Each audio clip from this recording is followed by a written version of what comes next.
tayo'y di na nakita.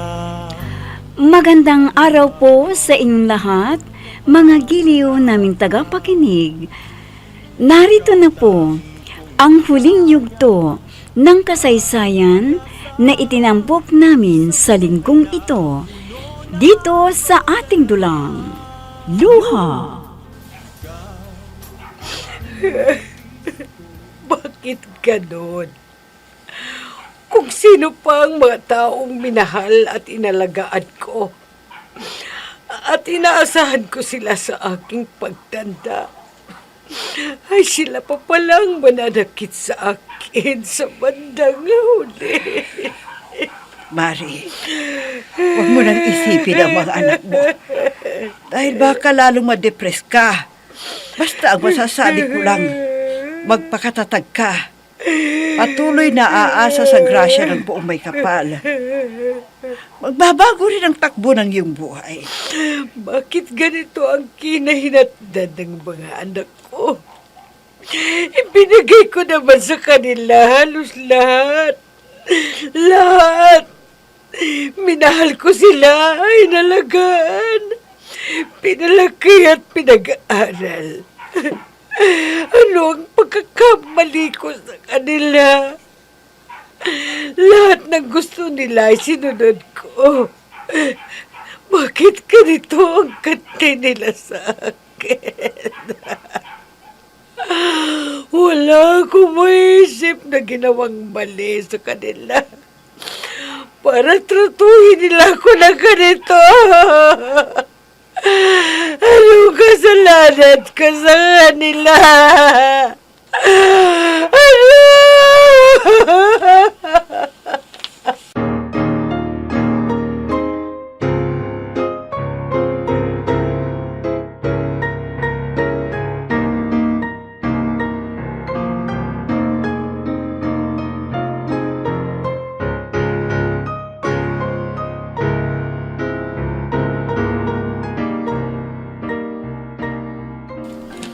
Oh, nahilot na ang paa ng nanay mo.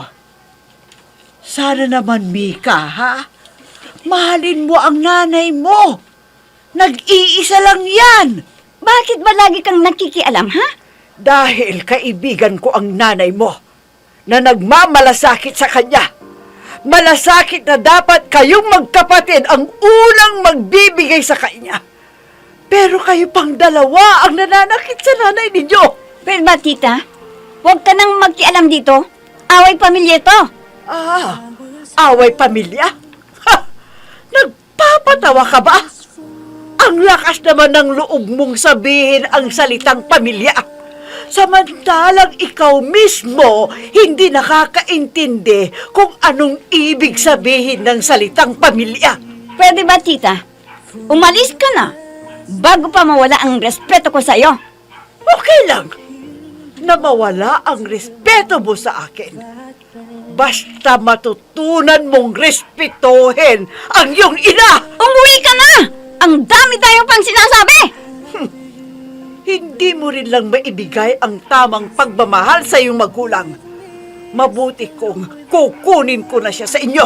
Ha, mabuti naman. Kunin mo na yung kaibigan mo. Iyong-iyo na siya. I just wanna love you through sorrow and pain. And we'll do the same, no matter what happens over time. I'll be right.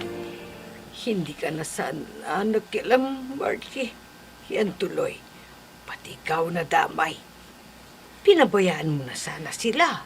Ano? Hayan ka naman, Mari. Dahil sa kasasabi mo ng hayaan. O ano ngayon ang kinahihinatnan ng mga anak mo? Lumaki sila nga. Oh, pasensya ka na. Nadala lamang ako sa damdamin ko.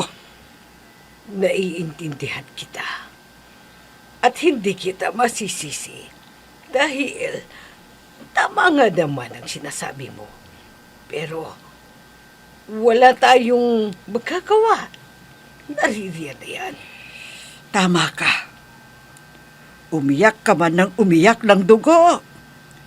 Hindi na natin maibabalik pa ang nakaraan. Ang tanging magagawa lang natin ngayon, tanggapin ang mga masasakit na nangyari at magsimulang muli. Ang totoo nga dyan eh, nahihiya ako sa iyo. Huwag ka nang mahiya. May hihilingin sana ako sa iyo, Mari. Ano yun, Mari? Sana matutunan mong mahalin ang sarili mo. Dahil kung may higit na dapat na magmahal sa iyo, walang iba, kundi ang sarili mo rin, Mare. Nag-aalala lamang ako. Kung titira ako sa bahay mo, paano kung may masasabi ang mga anak mo? Baka nakakalimutan mo, Mare, na magkumari tayong dalawa. At kaya tayo nagkumari dahil inaanak mo ang anak ko. At sigurado ako, matutuwa yun kung malalaman niyang nasa bahay ka dahil may makakasama ako.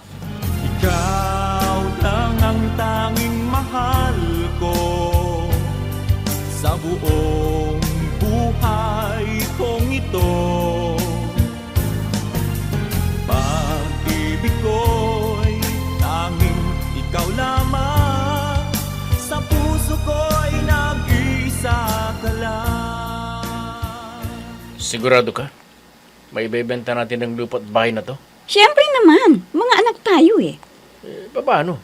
Wala pa naman sa pangalan natin ng lupa at bahay na to. Anong paano? Diyan ka bibilib sa akin. Dahil magagawan ko ng paraan kung paano natin maibebenta ang lupa at bahay nito. Saan naman tayo titira? Hindi ba't may bahay naman kayong mag-asawa at tinitirhan nyo ngayon? O, di doon ka. At ako na may walang problema. Malaki ang bahay ng mga magulang ng asawa ko. At sino pang magiging tagapagmana ng malaking bahay na yon? Kundi ang nag-iisa nilang anak, ang asawa ko. Paano si inay? Saan siya titira? Sumama siya sa kaibigan niya.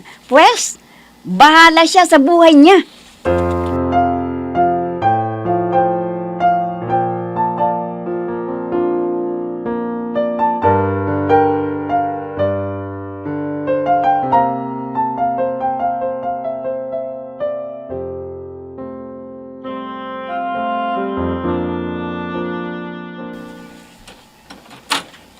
Oh, Insan! Kailan ka pa dumating? Halika, pumasok ka. Saan? Kala ko kung ano lang ang pinapakuha mo sa akin dito sa bahay mo. Nandito ka na pala. Kailan ka dumating, Insan? Bago mo ako kumustahin gusto ko munang kwentuhan mo ako itong Kalminang. Ay nako, Insan. Ang daming nangyari. At baka kulang ang maghapon kung ikwento ko sa iyo ang lahat. Ay, nako. Kung ganon, umorder muna tayo ng pagkain online para kahit hindi ka na magluluto, makakakain tayo. Dahil marami kang ikikwento sa akin. Pero bago yan, kunin mo muna lahat itong mga pasalubong ko sa iyo, Insan, para ganado kang magkwento tungkol sa mahal kong si Minang.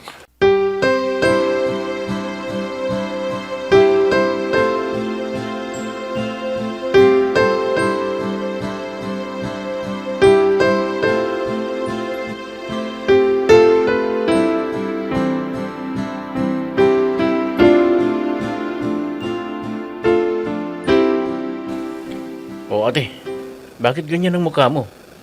Akala ko ba may bayar na tayo? Anong nangyari at nakapalumbaba ka na naman dyan? Alam mo, hinahanap nila ang pirma ni inay. Yan ang sinasabi ko sa iyo eh. Bakit, magagawa mo ba ng paraan? Oo nga. Sasabihin ko nga sana na patay na si inay. Kaso, may nakapagsabi sa akin na kakailangan pa raw ang death certificate ni inay sa munisipyo. Ganun ba? Oo nga eh. Hindi mo ba kayang mapeke ang pirma ni inay? Magbayad ka kaya ng makakakopya ng pirma niya? Ay, mapiki man ang pirma ni inay. Magkakaroon pa rin tayo ng problema. Dahil magkatabi lamang ang bahay sa bahay ni na tita, kung susukatin ang lupa, posibleng hindi malalaman ni inay ang pagbibenta natin ng lupa. Alam mo na ang galing ni tita, masyadong mabunganga. Hindi rin pala basta-basta makapagbebenta ng lupa at bahay, no? Anong gagawin natin? O, di gagawa ng paraan. Anong paraan? Ako nang bahala dyan.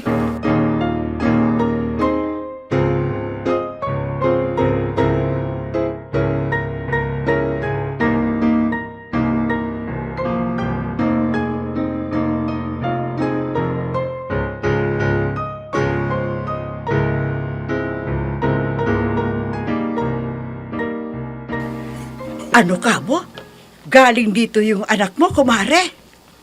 Oo, ang mga walang hiya. Pagkatapos ang ginawang paglapastangan sa akin, ang kapal pa ng mukha na humarap sa akin. Ay, nako. Bago ko makalimutan, may maganda sana akong sasabihin sa iyo eh. Pero parang wrong timing yata. Pasensya ka na, Mari. Talagang gigil ako kanina nang humarap sa akin si Mika. Mabuti na lang sana kung hihingi siya ng patawad. Yun pala, lumapit lang sa akin para kunin ang mana. Ang kapal ng mukha talaga. Ay, naku, Mare. Dapat nga siguro tumira ka ng medyo may kalayuan dito para hindi ka matuntun ng mga anak mo. Teka nga, anong ibig mong sabihin? Ayaw mo na ba kung patirahin dito sa bahay mo? Hindi naman sa ayaw. Kaya lang, mas maganda siguro kung may bahay kang titirhan. Ano? Nag-iisa ka lang.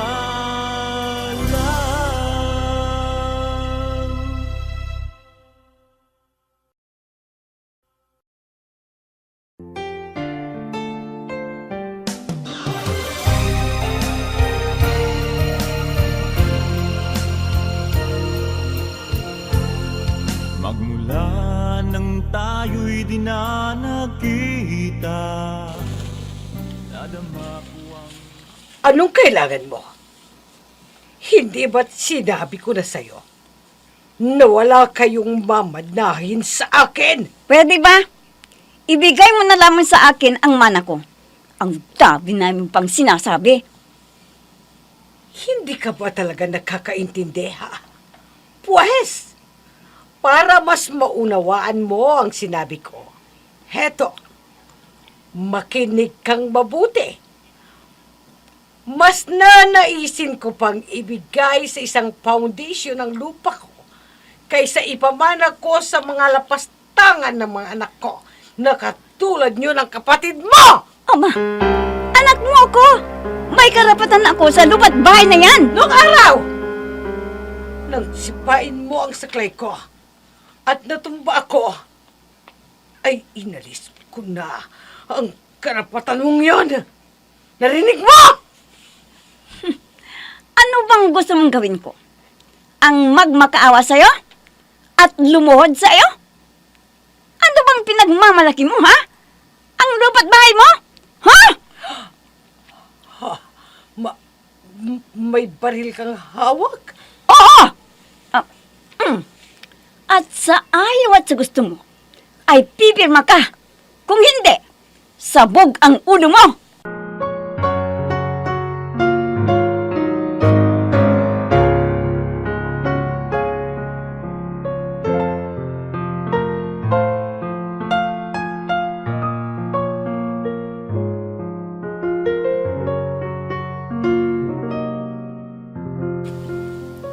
Ang daya-daya mo.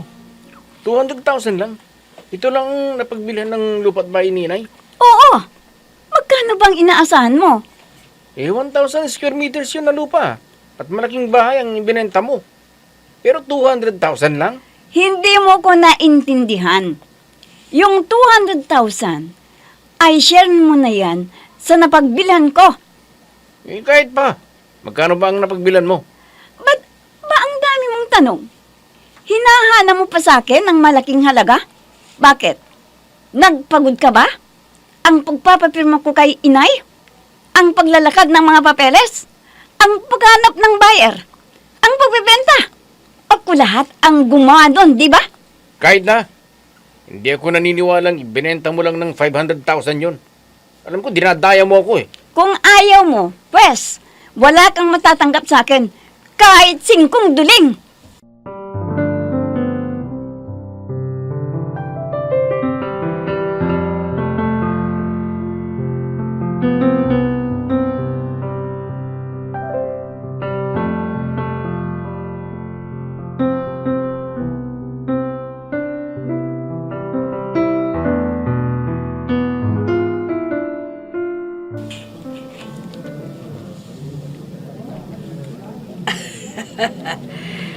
Anong ginagawa natin dito? Mamahalin ang restaurant na to. Huwag mong sabihin, kakain tayo dito. Talagang kakain tayo dito. Pero huwag kang mag-alala. Nako, ikaw talaga babae ka. Wala ka ng ibang ginawa kundi gumastos. Maawa ka naman doon sa inaanak ko. Yun nga ang gusto ng inaanak mo eh.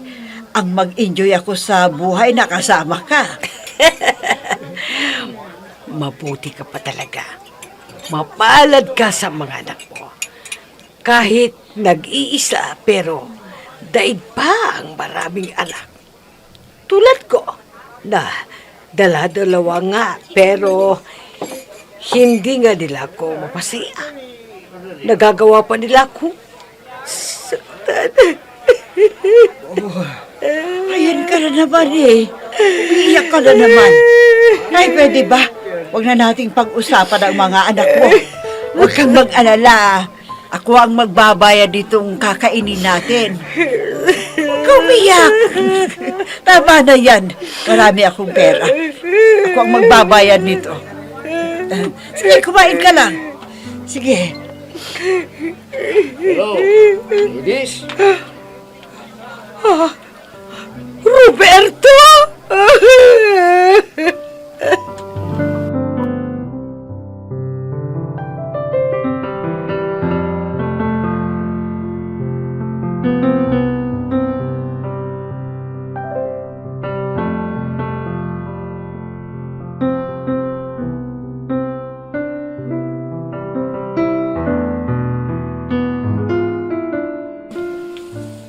Naka-order na tayong dalawa, pero si Margie na nag-iha sa akin dito ay hindi pa bumabalik.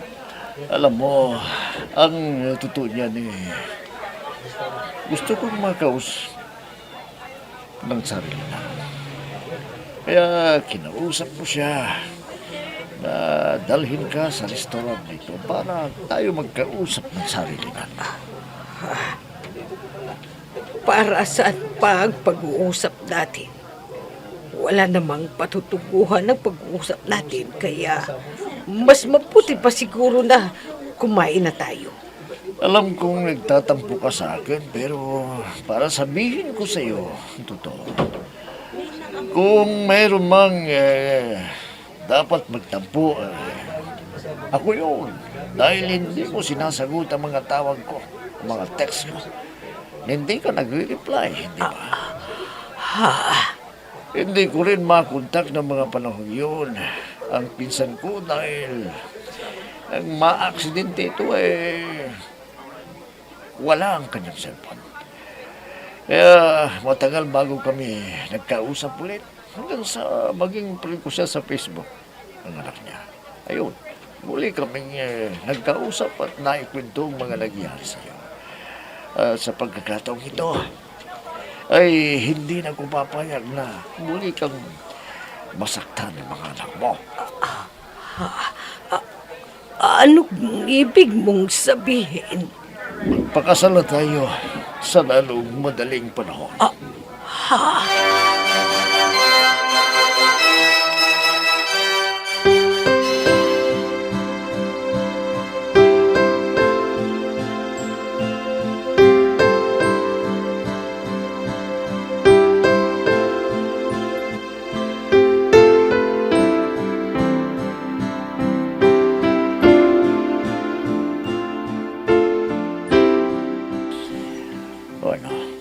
Masaya ka ba, mahal ko?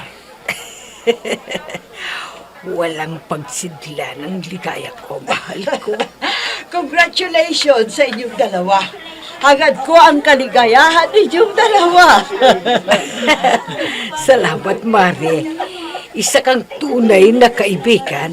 Mare, ayoko sanang makaistorbo sa inyo. Pero nasa labas ang anak mong si Mika. Gusto kayatang makausap. Pakisabi mo sa kanya, naghihintay rin lang siya sa labas. Pakisabi, hindi dito ang tamang lugar para ako ay hintayin. Kundi doon sa korte dahil ididimanda ko siya at ipakukulong.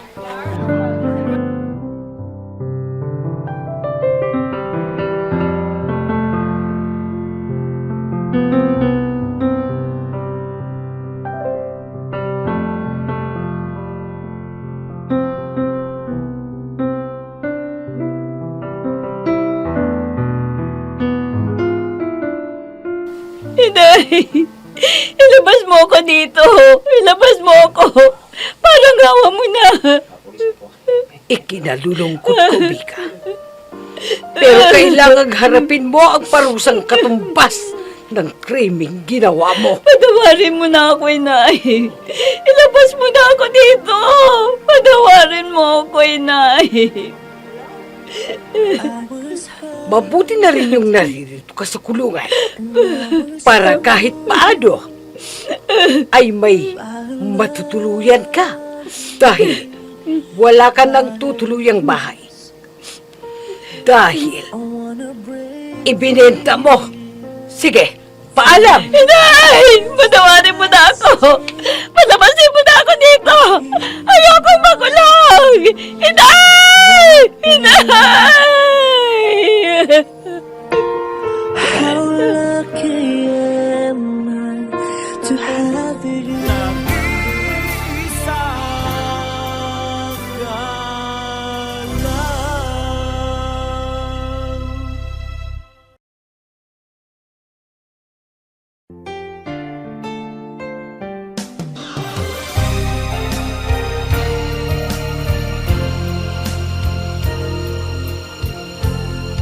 Magmula Gaano man tayo kamahal ng ating mga magulang, ay huwag nating abusuhin ang kanilang pagmamahal.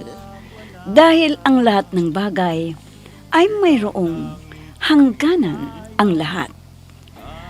Mga giliw naming tagapakinig, diyan na po nagtatapos ang kasaysayan na itinampok namin sa linggong ito, dito sa ating dulang. Luha. Mga nagbibigay buhay sa ating dula ay sina Mayra Abrehal Narnola, Susan Madikdeng, Robert De Guzman, John Cabato, Emma Dalope, Andrea Solar, Ami Diaz, Jonathan Bravo, at si Oscar Ora. Technical Supervision at Musika, Oscar Ora. Nilapatan ng tunog ni Robert De Guzman, Willie Francisco. Sa panulat at direksyon, Eva Alcoriza. Inihahandog sa inyo ng F3 Recording Studio para sa Pambansang Radyo ng Pilipinas, Bombo Radio, Philippines. nating di malilimutan kay sarap ng ating suyuan. Lagi kong natatandaan, maligayang araw nating nagdaan.